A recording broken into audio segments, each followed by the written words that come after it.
Lakhs of students caught in a fix. Rank जिसकी आई हो उसको भले ही कॉलेज में एडमिशन मिल रहा हो चाहे ना मिल रहा हो, वो एक बात तो जरूर समझ गया कि ये जो सिस्टम है ना, ये सिर्फ और सिर्फ एक फेलियर है। आप 24 लाख अभ्यर्थियों को जस्टिस देंगे, सीजीआई से हमारा यही निवेदन है। Top court calls NEET case a priority. Supreme Court asks NTA to publish NEET results online.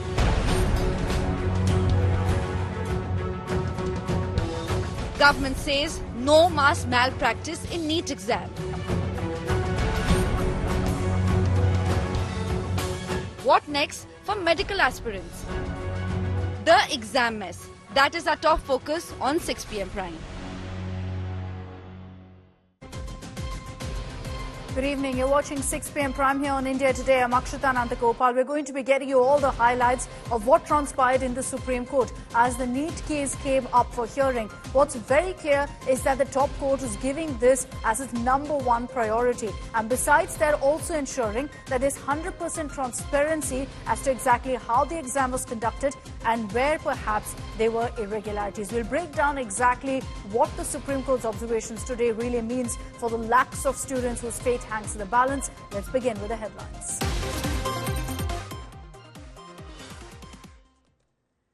Death toll mounts in Gonda train mishap. 4 casualties reported so far. Multiple people injured. Search and rescue operations continue on a war footing. Chief Minister Yogi takes stock.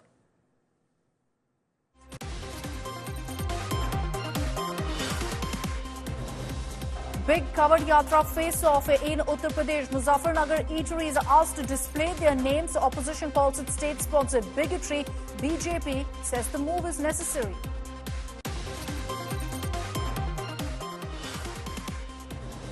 Valmiki scam heat mounts. Former Karnataka Minister B. Nagendra remanded to ED custody till July 22nd. BJP hits the streets in protest. Congress claims central agencies misused. Fraud IAS Pooja's mother finally nabbed. Manorama Khedkar arrested from Pune over gun-toting video, sent to 2-day police custody.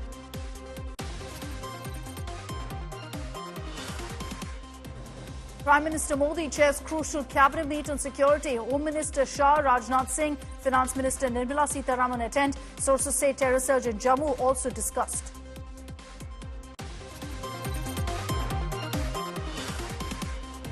And the big international story of the day, J.D. Vance accepts Donald Trump's vice president nomination.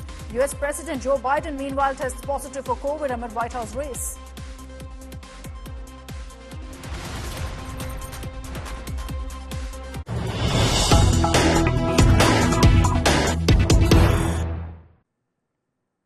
Let's begin with a big update that's coming in on the UP train mishap, and a worrying one at that, because what we're hearing is that the loco pilot heard a sound of an explosion just before the accident, and that's led to questions about whether this was an incident of sabotage that led to 6 coaches of this express train derailing and leading to 4 people losing their lives. Sources telling us here on India Today that the possibility of sabotage is something that the railways is very much examining, is considering and looking into, and based largely on testimony given by a loco pilot of the train, saying that he heard a big bang, he heard a loud sound before the accident took place. Otherwise, there are also angles of technical failure that's being looked into, but you see the manner of the derailment that's happened. There's no collision, obviously, that's taken place. So there will be questions about whether this was an intentional tragedy that happened, whether this was an attack, whether this was a result of sabotage. Let's bring in our reporters on this broadcast. We've got Milind Sharma as well as Samarth Srivastava joining us on this broadcast. Milind, to you first. What are your sources telling you? The angle of sabotage, we're being told, is being looked into here very, very carefully, because so far no technical failure has been confirmed. Well, Akshita, it's actually a very important testimony that has come forward from the loco pilot, and luckily and thankfully, both the loco pilots in this train are safe. One of them has testified to the railway officials, as per sources, that he heard an explosion kind of voice. So in Hindi, he said dhamaka, which is explosion voice. And of course, there is an angle of sabotage then that the railways is closely examining at this point, although it's too preliminary to say what exactly caused that kind of an explosion. That will form the part of investigations in this particular derailment, as you rightly pointed out, because there's not been any collision. And what then led to the derailment of 5 to 6 coaches of this train, and why and how of the entire incident is going to be investigated by the railways. Right now, as we speak, rescue operations are currently going on, but certainly with 4 casualties and more than 20 people who have been injured, a lot of the rescue operations are now centered on taking out people safely from the area. But yes, the railway sources confirmed that there was an explosive sound that was heard by the loco pilot, and that will form the angle of investigation as far as sabotage is concerned there. Akshita? Extremely, extremely worrying, the information that's coming in. And if sabotage is proven right, because the investigation is still underway, that's extremely concerning as well. Samarth Srivastava is joining us with more details on this. Samarth, you're currently on your way to Gonda. You've been tracking all the updates coming in. Any evidence so far that's been collected by authorities on ground as to what perhaps could have led to this derailment? Well, Akshita, as the rescue operation is still on, and SDRF teams with the local police are trying to save as much as lives, because many passengers were there who were trapped inside the bogies, and they were taken out by the SDRF teams and later on shifted at the CHCs, PHCs, and the nearby hospitals, of which 2 to 3 persons were seriously injured. As per the Relief Commissioner and the UP Deputy CM Brijesh Pathak, who also holds the Health Ministry portfolio of the state, has confirmed that 4 people have lost their lives in this train mishap. Though the exact reason is yet to be ascertained, like what was the reason behind the derailment, it's going to be worth seeing, because we have seen many such incidents happening where innocent lives are being taken, not just in UP but across India. So this is a bigger thing. And Neha Sharma, the DM of Gonda, is also at the spot and has confirmed that 6 to 7 bogies were in a way impacted, and it all started with 2 bogies in a way derailing first, and later on the impact went to the bogies which were behind, and later on 2 to 3 of them overturned right there, which caused to the major injuries to few passengers right there. Still the rescue operation is on, and the SDRF teams and local police especially are ensuring that whosoever the passenger is, they have their baggages, they have their bags with them, and they are being moved to Gorakhpur or wherever they were traveling, because the train was traveling from Chandigarh to the Gorakhpur, and this express in a way had multiple passengers from multiple cities and states, and that's why it becomes very crucial. The government of Assam is in touch with the government of Uttar Pradesh. CM Yogi has already ensured some strict action against the things. Also, senior officials have been moved to the ground for the process of that particular rescue operation, and that has been the update. And we are also witnessing a light downpour here, which may in a way make things tougher for the administration and the people on the ground, especially the SDRF team who are involved in the rescue operation. Back to you. All right, Samarth and Milind, thanks very much for getting us those details. We will be tracking closely the updates that come in on the investigation into exactly what led to this derailment. But the big update right now that's come in is that the loco pilot, who was in fact steering this train, has confirmed that he heard a big bang, a big sound just before the accident took place. And it's based on that particular testimony that officials are considering that maybe this was a result of sabotage. Let's get you all the reactions that have come in so far on this unfortunate mishap. ये 14:37 की घटना है। जो primary information हम लोगों को मिली है उसके हिसाब से 4 से 5 कोच ड्रेल हुए हैं जो पटरी से उतरे हैं, और राहत बचाव की जो टीमें हैं वो रेलवे की वो साइड पे पहुंच गए हैं, मेडिकल वैन साइड पे पहुंच गई है, जो हमारे डॉक्टर्स हैं वो साइड पे पहुंच गए हैं। हमारी पहली प्रायोरिटी है कि जल्द से जल्द जो है वहाँ राहत के बचाव का कार्य पूरा किया जाए। यहाँ ये 2:30 बजे के करीब में हादसा हुआ है। हाँ, चंडीगढ़ डिब्रूगढ़ एक्सप्रेस में, गोंडा से करीब 20 किलोमीटर आगे है ये जी। बता रहे मनकापुर अभी यहाँ से 5 किलोमीटर है। हाँ, और 2 बोगियाँ तो एकदम से ऐसे पलट गई हैं। हाँ, एक बोगी ऐसे लगी है, बाकी तो आप देख ही सकते हैं पटरियों की क्या हाल है, पटरियाँ खिसक चुकी हैं यहाँ पे। कैजुअलिटी भी हो सकती है, अभी उसका मालूम नहीं है, लोग अपनी जान बचा करके कैसे कैसे निकल रहे हैं।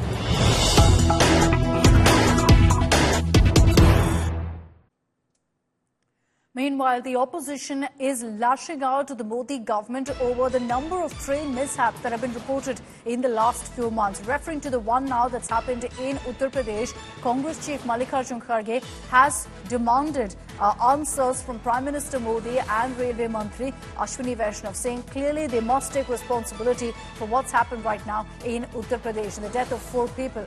Kharge, in his detailed post, has said that the Modi government has jeopardized railway safety and that lapses are clearly plaguing the Indian railways. Kharge and many opposition netas have demanded that the Kavach anti-collision system must be installed across railway lines in the country. The opposition believes that that will ensure that the number of rail accidents, tragedies that we're seeing will come down.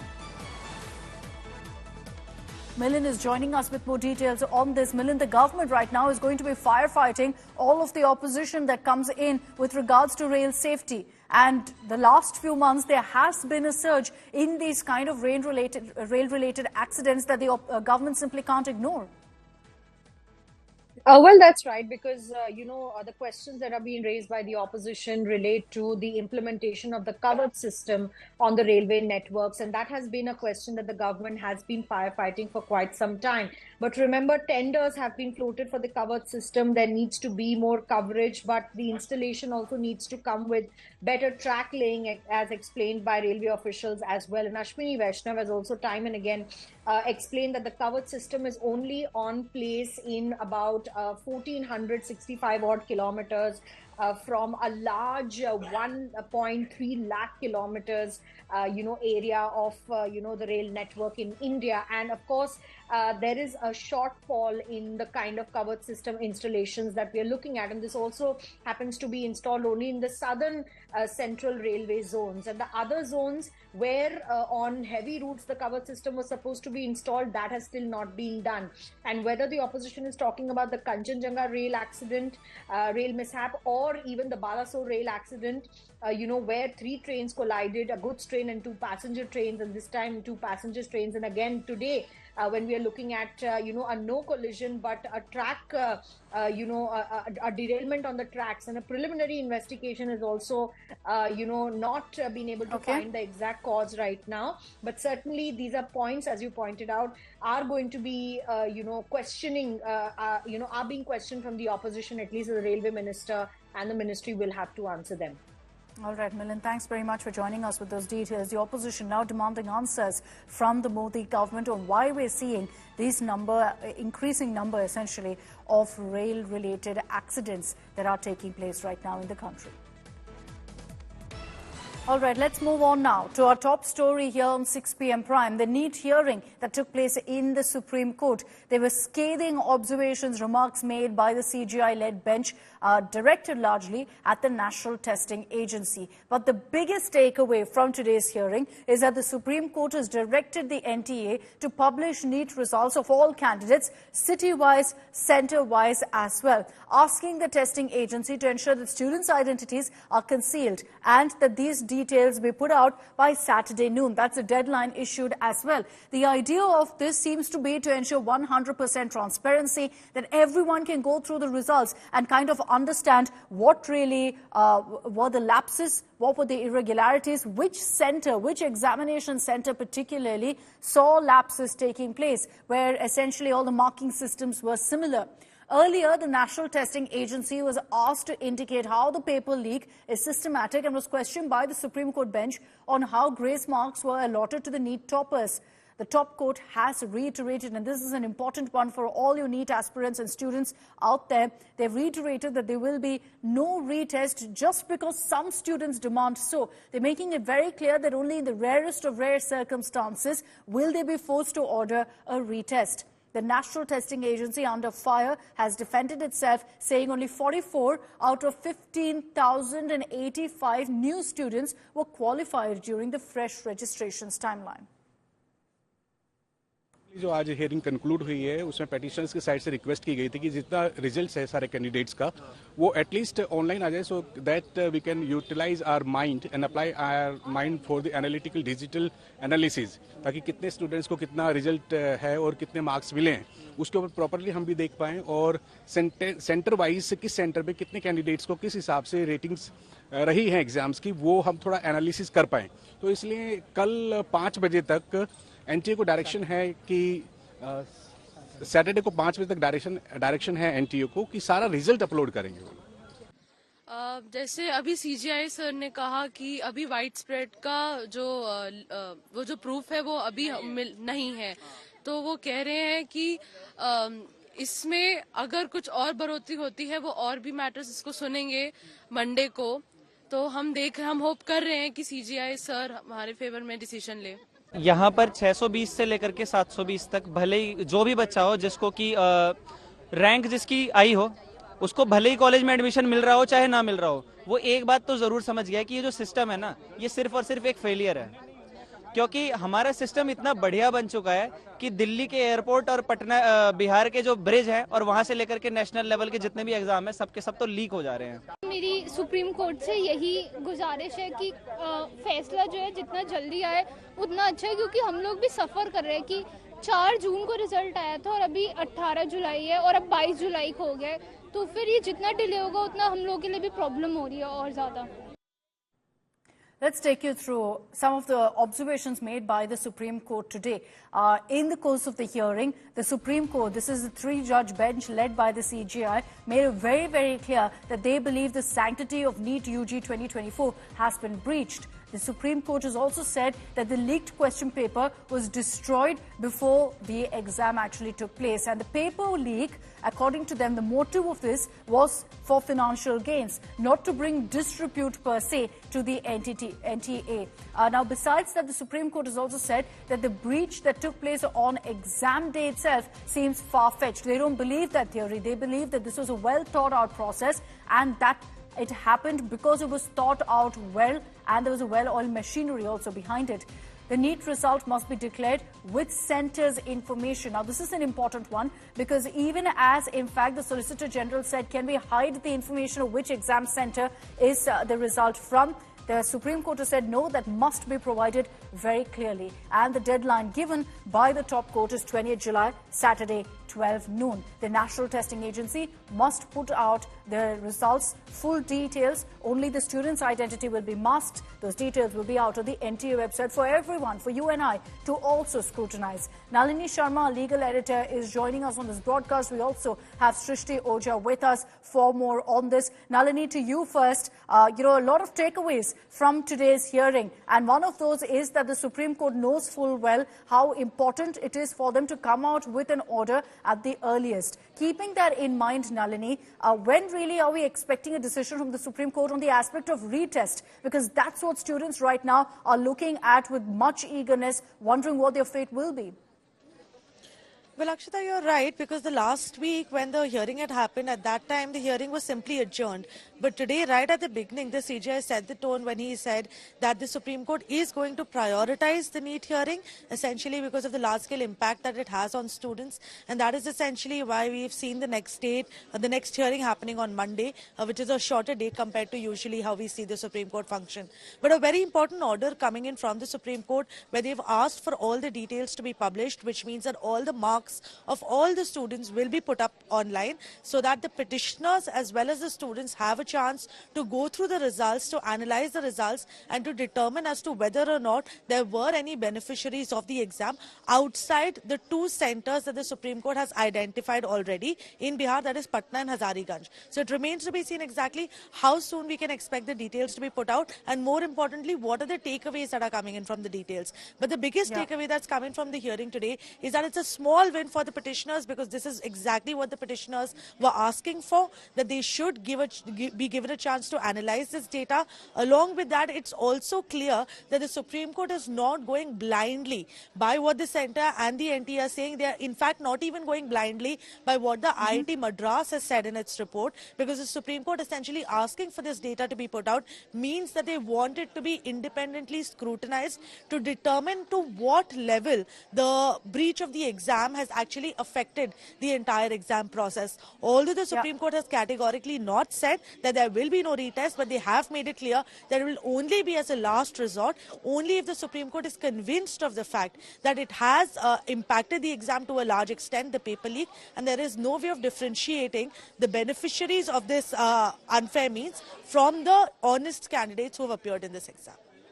And, you know, just to build upon that, Srishti Oja, if I can bring you in also on this broadcast, the status report or the investigation is with the Supreme Court. So, you know, they have details of how the probe and what the probe has thrown up so far. So they have already some clarity on whether this is something that is, you know, widespread, or whether the rot can actually be identified and separated from, you know, the rest of the exam, and whether the results can still be held good. So keeping that in mind, in today's hearing, was there any indication from the Supreme Court or what they believe with regards to the investigation?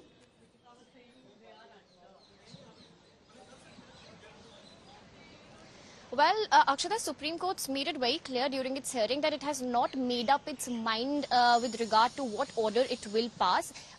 Supreme Court has heard extensive arguments made by both the petitioners and the arguments that came in from the NTA. The status report that you mentioned, 2 status reports in serial cover have been submitted by CBI before the court. The petitioners had also objected to the fact that why has CBI not supplied that report to the petitioners. The Supreme Court has defended the fact in a way where it has said that if the details of the CBI investigation is out at this stage, then it may hamper the investigation that is being done by CBI in this entire aspect. Not just that, the Supreme Court has also asked for a copy of the investigation report from the Bihar Police and the Bihar Economic Offences Unit, which was handling the probe into the alleged paper leak before CBI took over the investigation. So as Nalini rightly pointed out, the Supreme Court is not taking anything on face value, be it the arguments which are being made by the petitioners or the arguments which are coming in from the centre and the NTA. One very crucial observation though from the top court is that they very clearly stated that the fact that there was a paper leak at centres at Hazaribagh and Patna is something that there's no doubt about. It's very clear that there were paper was leaked. It was disseminated before the exam was conducted on May 5th. So that aspect, the court has very clearly said that it's clear, and this was despite a statement from the NTA that there is no paper leak. There was only a breach which took place at these centres. So the Supreme Court asking tough questions. The Supreme Court has said, and in no arm categorically has very clearly said that the sanctity of NEET has been breached this time around. And that's a very important highlight that's been made really in the Supreme Court today. Nalini and Srishti, thanks very much for joining us with all the details of what transpired in the Supreme Court today. But I think the question everyone's asking right now, particularly all the NEET aspirants out there, what next for them? Considering that this hearing is being focused on right now to figure out what their fate will be, there's also a sense of urgency. And here's why. The NEET counselling is set to begin from July 24th, and that's going to go on as per schedule. The next hearing in this matter is on July 22nd, just 2 days before the counselling actually begins. The NEET counselling will be conducted in 4 rounds, in which the fate of essentially over 23 lakh students will be sealed. Remember that the issue of counselling also came up in the Supreme Court, and the top court made it very clear that that's on the union government. The onus is on the central government for that, and central government has made it clear that the NEET counselling will continue as planned. The date announced as of now is July 24th. It doesn't look like there'll be any change on that front, but Monday is when we'll know what the Supreme Court has to say on the issue of a retest. Let's also tell you right now about what's happened so far in the investigation, particularly in Bihar, on the NEET paper leak. The CBI has busted a solver gang in Patna. This is the gang that was actually behind the paper leak in Bihar. And it's clear that the rot runs deep because, believe it or not, there are 3 doctors from the reputed Patna AIIMS who've actually been arrested. So have 4 students, again part of Patna AIIMS, who've been taken into custody. They've been detained for questioning. Now, it's understood that the CBI suspects that all of them had a very important role in the entire paper leak issue. These medical students from 2021 batch allegedly assisted in leaking the NEET exam papers. The CBI has sealed the rooms of the accused doctors, seized all electronic evidence, their laptops, mobiles as a part of the investigation. Now, what the CBI believes here is that the doctors were the ones who actually solved the question paper. So they gave the answers, which was then used by the solver gang and released to students at a price. So the modus operandi here is clear. Pankaj, one of the accused, and let's play that out for you. You see that on your screens. Pankaj, one of the accused, was the one who stole the papers from transport trucks. Then you had Asanul Haq, the principal of Oasis School. The Oasis School is already under the scanner. He allegedly facilitated the leak. He used 3 people also for help on that. Sanjeev Mukhia acted as an intermediary who's wanted in this particular case. The mastermind behind the operation has been identified as Rocky. Not much is known about him, but he orchestrated the scam with the help of the Patna AIIMS doctors. What did they do? Well, they essentially solved the papers for aspiring candidates. So they gave the answers after they got their hands on the leaked question paper. And then it was distributed to students. All of them got kickbacks. Sir CBI कब यहाँ आई और किनको यहाँ से लेकर के गई, क्या जानकारी आपके पास? हम राउंड ले रहे थे, उसी समय सीबीआई का टीम आए और आके हमारे एक स्टूडेंट को लेके गए। ये स्टूडेंट को लेके जाने से पहले हमें उनका एक वरिष्ठ अधिकारी ने स्टूडेंट का नाम, स्टूडेंट का जो छवि, वो उनका पिक्चर, फोटो हमारा व्हाट्सएप में भेजे थे। तो ये 3:30 बजे लेके गए। उसके बाद उनका और एक वरिष्ठ अधिकारी ने हमें कांटेक्ट किए और 3 स्टूडेंट का नाम और उनका फोटो भी हमारे व्हाट्सएप में भेजे और इन्होंने बोले कि आप कोशिश कीजिए जैसे कि स्टूडेंट को आप हैंडओवर जल्दी आसानी से कर दीजिए। उसके बाद में हमारा स्टूडेंट का जो है डीन स्टूडेंट अफेयर्स, इनको मैं इन्फॉर्मेशन दिया। हमारा हॉस्टल वार्डन को भी मैं, चीफ वार्डन जो है, इनको भी बोला और डीन एकेडमिक और मेरा OSD सब जाके उनको सब मदद किए, उनके साथ कोऑपरेट किए और स्टूडेंट भी जो उनका प्रेसिडेंट है वो भी हमारे साथ आए। ये जाके जो स्टूडेंट और 2 स्टूडेंट को वो आइडेंटिफाई किए और वो लेके गए। उसके बाद और एक स्टूडेंट उसी समय कमरे में नहीं थे। उसके बाद ये स्टूडेंट जाके इनको खुद रिपोर्ट किया।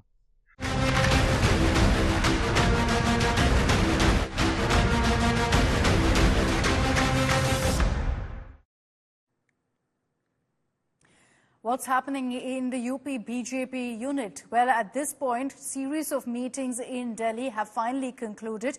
The UP BJP chief Bhupendra Chaudhary met with Prime Minister Modi yesterday, and sources say that a 15-page report was submitted to the BJP central leadership. So what exactly does this report highlight? It talks about what led to the UP debacle for the BJP in the general elections, and there are detailed reasons mentioned: high-handedness of officials and babus, disgruntled party workers, leaking of exam papers in the last 6 years, resentment in the Rajput community, the changed constitution remarks by BJP netas. These are issues that have specifically been highlighted in this 15-page report, and it's been attributed that these were some of the reasons why the BJP got that jolt in Uttar Pradesh. Few leaders of the UP BJP, meanwhile, have said that responsibility for the defeat is collective and that there must be no blame game over this. There are some demands, however, for Bhupendra Chaudhary's resignation, but it doesn't look like the High Command wants a change in the UP BJP chief, at least for now. आपको लगता है भूपेंद्र चौधरी को अब तक इस्तीफा दे देना चाहिए था? मैंने तो वो कहा है, उस पर अपने ट्विटर हैंडल पे लिखा है इस बात को कि कार्यकर्ताओं का भी एक मोरल बढ़ता और उनको भी एक परिपाटी और पार्टी के जो सिस्टम है उसकी एक बड़ा अच्छा एक संदेश पूरे उत्तर प्रदेश में जाता, जो कार्यकर्ताओं की मांग है।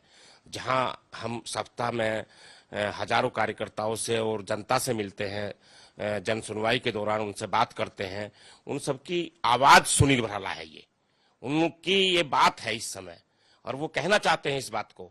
वो चाहते हैं कि निर्णय लेना चाहिए, एक रिव्यू होना चाहिए सिस्टम का, और जो पार्टी जो कैडर बेस है उस कैडर की आवाज है ये, उस कैडर की आवाज सुनील भराला है। लेकिन पहले ही बताया था कि ढेर सारे अधिकारी अच्छे काम करें तो सर्वोत्तम प्रदेश है। लेकिन एक तो कुछ अधिकारी ऐसे भी हैं कि अंदर से पिछली सरकारों से प्रेरित हैं, वो अपने हिसाब से काम करते रहते हैं, नहीं होते तो आज के दिन वैसा काम करते हैं जो वोटर नाराज हो जाए। क्यों नहीं हो पा रहा निषादों का आरक्षण, कौन रोक रहा है? ऐसे ही अधिकारी है ना कि हम दिशा निर्देश मांग रहे हैं कि आरजीआई हमें दिशा निर्देश दे कि हम जो है उस पर काम करें, और रिमाइंडर भी नहीं दे रहे हैं यहाँ से कि भाई दिशा निर्देश मांगा गया था, तत्काल 2 साल हो गया, उस पर क्या दिशा निर्देश। मैं कहीं कम पड़ गया होगा कि हम चुनाव नहीं जीत पाए, और ये सामूहिक जवाबदारी है। एक नया फैशन चल गया है अभी दूसरे के ऊपर ठिकरा फोड़ने का। मुझे लगता है जो जवाबदार लोग हैं ये दूसरे के ऊपर ठिकरा फोड़ना बंद करें। अगर कार्यकर्ताओं को अधिकारी नहीं सुनते हैं तो हमारी सबकी जवाबदारी है, क्यों नहीं सुनेंगे, हमारी सुनते हैं। जब महोत्सव होता है तो सारे अधिकारी खड़े रहते हैं। चुनाव में जो रिजल्ट आया है वो थोड़ा हम लोग के लिए अच्छा नहीं है, लेकिन वास्तव में सरकार से बड़ा संगठन तो होता ही है, संगठन ही सरकार बनाता है, किसी भी दल का संगठन ही सरकार बनाता है, तो वो कोई विषय नहीं है। और रही बात उनका विषय, तो वो उनका व्यक्तिगत विषय है, वो क्या बोल रहे हैं उस विषय में हम कुछ नहीं बता सकते। आज हमारे ऑलरेडी मुख्यमंत्री जी हमारे मुखिया हैं, प्रदेश के मुखिया हैं, और तो हमें उम्मीद है कि अगला भी चुनाव उन्हीं के नेतृत्व में होना चाहिए, लेकिन अब पार्टी का जो निर्णय होगा उसके साथ हम लोग हैं। मैं तो सीधे तौर पर देख रहा हूँ कि ये 2 व्यक्ति हैं, एक उत्तर प्रदेश में एक गुजरात के, दोनों 2029 को एम कर रहे हैं, जिसकी कहानी 27 से शुरू होती है। तो 27 और 29 एक साथ गुत्थम गुत्था है, ये वॉर ऑफ पोजीशन है। देखिए आगे आने वाले दिन बहुत इंटरेस्टिंग होने वाले हैं।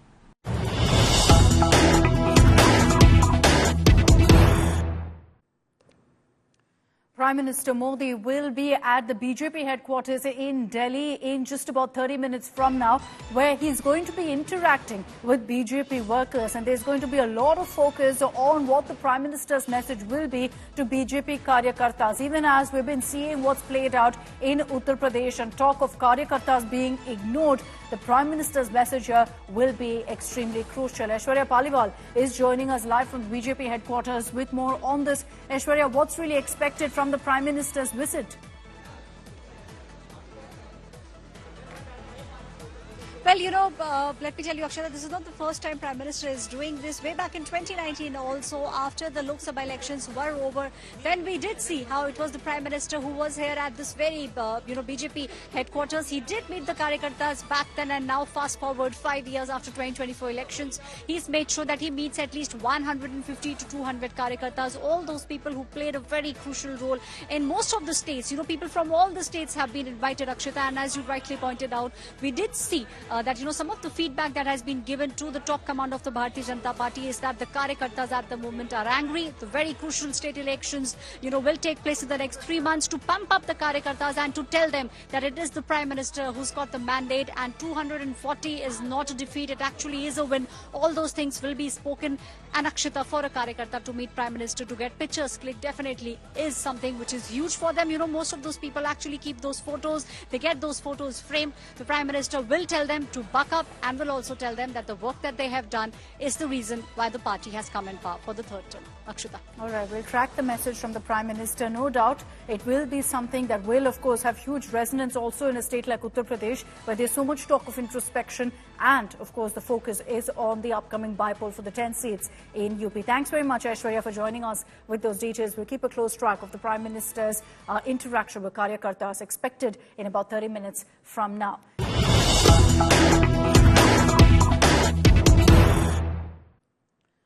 Let's get to a big India Today exclusive news break coming in from Tamil Nadu. Sources telling us here on India Today that talks are on to elevate Udayanidhi Stalin to the Deputy Chief Minister post. Udayanidhi Stalin reportedly was to be made the Deputy CM months ago, back in January, but the plan was dropped due to the entire Sanatana Dharma controversy. And now, this time around, we're hearing that by August, you could be seeing an official announcement about Udayanidhi Stalin being made the Deputy Chief Minister. Now, there was in fact talk that it would happen after the general elections, but then got delayed due to the Kallakurichi tragedy as well. The DMK is looking for the right time to make this announcement so that it shows Udayanidhi Stalin in the right light. And ahead of Chief Minister Stalin's scheduled foreign visit, which is later in August, they are hoping to make that announcement of Udayanidhi's elevation. I want to bring in Pramod Madhav, who's joining us live from Chennai, who gets us this exclusive news break. Pramod, what are you picking up from your sources? It looks all but inevitable now that in the next 30 days or so, there will be a formal announcement of Udayanidhi Stalin taking over as the Deputy Chief Minister, the official number 2 in the government.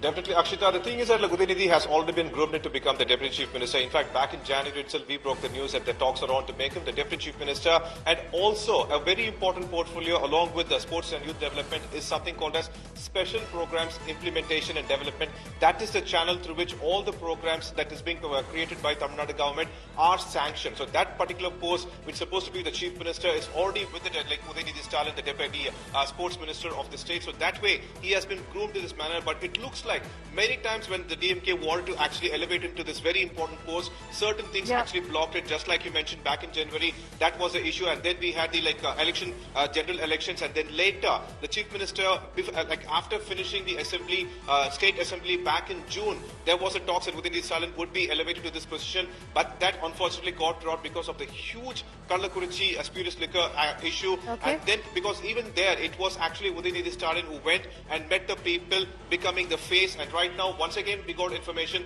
that before the Chief Minister's scheduled visit in the end of August, there is a possibility for Udayanidhi Stalin to become the Deputy Chief Minister of Tamil Nadu, Akshita.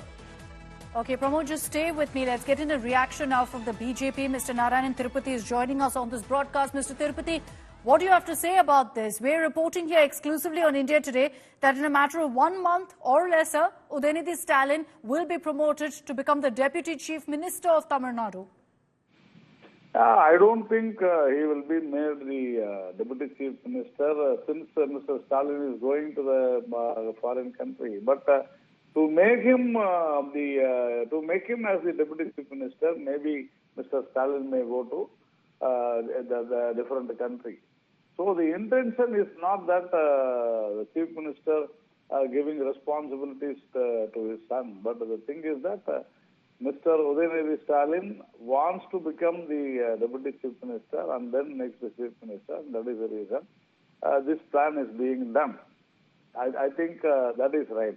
The news should have been news should be. Okay, you're saying it's the other way around. Sure, you're entitled to your opinion, sir. But what do you make of this? Udayanidhi Stalin is someone, of course, who's entered politics a few years ago, officially at least, electoral politics. Do you think he's ready to take on as the Deputy Chief Minister? That is dynasty politics. We even said that Mr. Udayanidhi Stalin, just by virtue of being an MLA, he has become a minister. He doesn't have any maturity to become even a minister. But since he is an MLA, legally he can become anything what they need. But we know that it is dynasty politics and that is family politics. You can't expect lesser than this. Okay, Mr. Narayanan Tirupati, thank you for joining us here on India Today. The BJP saying that this was expected all along, and many would agree with that, Pramod, considering, of course, what we also saw, let's say, in Parliament, when you had DMK MPs also being sworn in. All of them took the name of M.K. Stalin, the Chief Minister, the DMK Chief. They also followed that up by invoking Udayanidhi Stalin, and that itself was a huge indication of a sign of things to come, essentially, in Tamil Nadu. He's already number 2, essentially. So this is the tag now officially going to be given to him. Absolutely, Akshita. In fact, we could actually recognize 6 MPs from the state of Tamil Nadu, DMK MPs, who would pronounce the name of Udayanidhi Stalin over there, calling the future and the future of Tamil Nadu. One among them was Dayanidhi Maran, and the other was actually Vellore MP. And it clear-cutly has shown that who is going to lead the party after MK Stalin, and that is going to be Udayanidhi Stalin. And that's the reason the opposition are also raising up these criticisms. But we did speak to DMK earlier, and the senior leaders have very clearly mentioned they have made the peace with it. They claim that it is only Udayanidhi Stalin who can lead the party, and that's what reflected in the parliament when the DMK MPs took their oath, Akshita. Okay, it's expected to be smooth. There will be no real rebellion because this doesn't really come as a surprise to anyone that Udayanidhi Stalin is going to be elevated. It's only a question of right timing for the DMK. They want to do this with a whole lot of pomp, also to ensure that a message is sent across that Udayanidhi Stalin is the right man for this post, which is why, as Pramod also told us during the, as we put out this exclusive news break, that they waited for the right time. They waited in January, and then again, because of the Kallakurichi tragedy, they had to push it. Now, in the next 1 month, they're hoping to make this announcement formally. Thanks very much, Pramod, for joining us with that exclusive piece of information. We'll track the latest and, of course, keep our viewers updated with all the reactions that come in on this big story from Tamil Nadu. Let's move to Andhra Pradesh, where there's been shockwaves over a political killing. This has happened in Palnadu district, where footage of a YSRCP youth leader being hacked to death with a machete has shocked the entire state. Those visuals are on your screens. Now, the victim, Rashid, suffered severe injuries with both of his hands being severed and a deep cut on his neck. He was rushed to the hospital, unfortunately succumbed to injuries.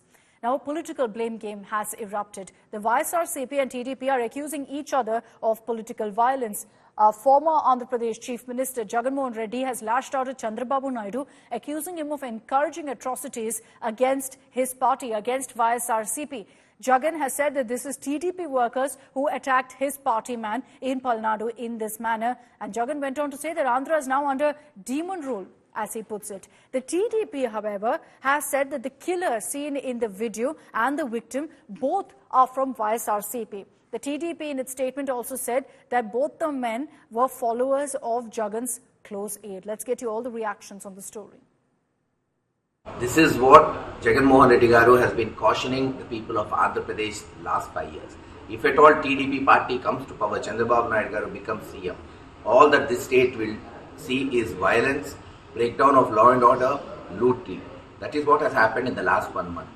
The manifesto of TDP, which they promised to the people, have been thrown into the dustbin, and Mr. Lokesh's Red Book had been implemented in Andhra Pradesh since last 1 month. We are requesting the central government to intervene immediately and bring law and order in control in Andhra Pradesh. Whoever has murdered the Muslim minority leader should be brought to justice and should be immediately arrested. The recent incident in Vinukonda, wherein a gruesome murder has happened on the road, and the two people involved, the victim and the accused, both of them are from the YSRCP. And YSRCP is trying to politicize it, but we from Telugu Desam Party and as NDA government, we are very clear, whoever is the perpetrator, whoever is the accused will not be left. This has got nothing to do with the political affiliations of anybody. It is completely a personal grudge between the two people there, and even police has confirmed this. So we request YSRCP not to politicize issues like this. The incident which had happened in Palnadu yesterday is because of personal rivalry between two individuals. There is no political angle to it. The YSRCP is unnecessarily trying to give it a political color. So the attack happened because of personal rivalry. The SP of Palnadu district also gave a clarification regarding that. And I would also like to remind the YSR Congress party that in the 5 years of your role between 2019 and 2024, people still remember how brutally attacks used to happen every other day, how many people lost their lives. Even dead bodies were delivered to their own houses. Apurva Jayachandran is joining us live from Vijayawada with more details on this. Apurva, a lot of back and forth between the TDP and the YSRCP. There will be questions, of course, asked on the Andhra government as to why we're seeing these kind of incidents taking place and serious questions about law and order in the state. But as far as the accused in this particular case is concerned, who is he? And the TDP claims that he is a member of the YSRCP, the YSRCP vice versa. Well, Akshita, one thing that we have to take into account is the information that has been passed on to us from Palnadu SP. In fact, SP states that this is a personal rivalry that had gone bad, and that is what we are seeing from the dramatic visuals that have come out from the incident yesterday. The SP also clearly reiterates, saying how, this is a personal incident that had taken place. And not only that, this personal incident that had taken place was also between two leaders, while the YSRCP clearly states that it has been the TDP leaders who have been pulled up, had attacked Rashid there, the person who had succumbed to his injuries. From the visuals there, you can see how Rashid had been brutally attacked. Both his arms had been hacked off. There were multiple attempts to hack his neck off as well. There are, marks, blade marks behind his neck. That's what the visuals that are going viral on social media. SP on one side says this is an incident that had taken place by personal rivalry that had gone bad. On the other side, we have the YSRCP standing strong in their allegation, saying this was done so by the Andhra police TDP, maintaining that this is a case of Gundas. personal That's what they're rivalry. saying. Whatever said and done, law and order will be a serious concern in Andhra, because in the last few days we've seen multiple such crimes being reported, which is extremely concerning. Thanks very much, Apurva, for joining us with those details. That's all we have time for in this edition of 6 p.m. Prime. Thanks very much for tuning in.